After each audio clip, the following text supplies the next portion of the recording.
الحمدللہ رب العالمین والصلاة والسلام علی سید الانبیاء والمرسلین اما بعد فاعوذ باللہ من الشیطان الرجیم بسم اللہ الرحمن الرحیم۔ دودھ پاک کی فضیلت میں فرمان مصطفیٰ صلی اللہ علیہ وسلم ہے، جو بندہ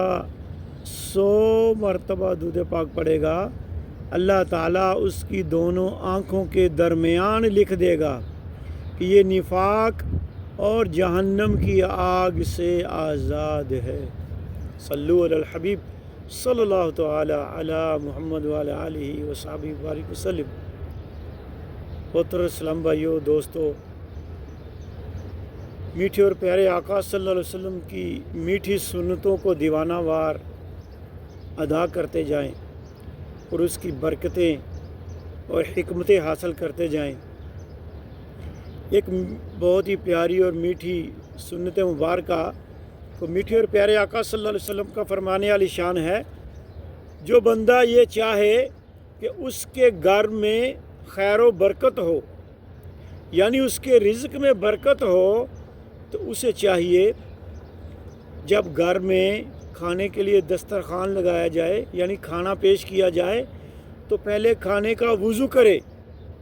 اور جب کھانا کھا چکے تو پھر کھانے کا وضو کرے۔ عرض کی یا رسول اللہ صلی اللہ علیہ وسلم، جس کا کچھ مفہوم ہے، کھانے کے وضو سے مراد یہ نہیں کہ نماز والا وضو کرنا ہے، یعنی کھانے کا وضو یہ ہاتھ یہاں پونچھوں تک دھونا، وہ کلی کرنا، یہ کھانے کا وضو ہے، یعنی کھانے سے پہلے ہاتھ اور منہ کا یہ اگلا حصہ دھونا، کلی کرنا، یہ سنت ہے۔ تو اس کے مطابق آپ عمل کیجئے اور انشاءاللہ عزوجل چند ہی دنوں میں اس کی برکتیں اور حکمتیں دیکھیے۔ صلو علی الحبیب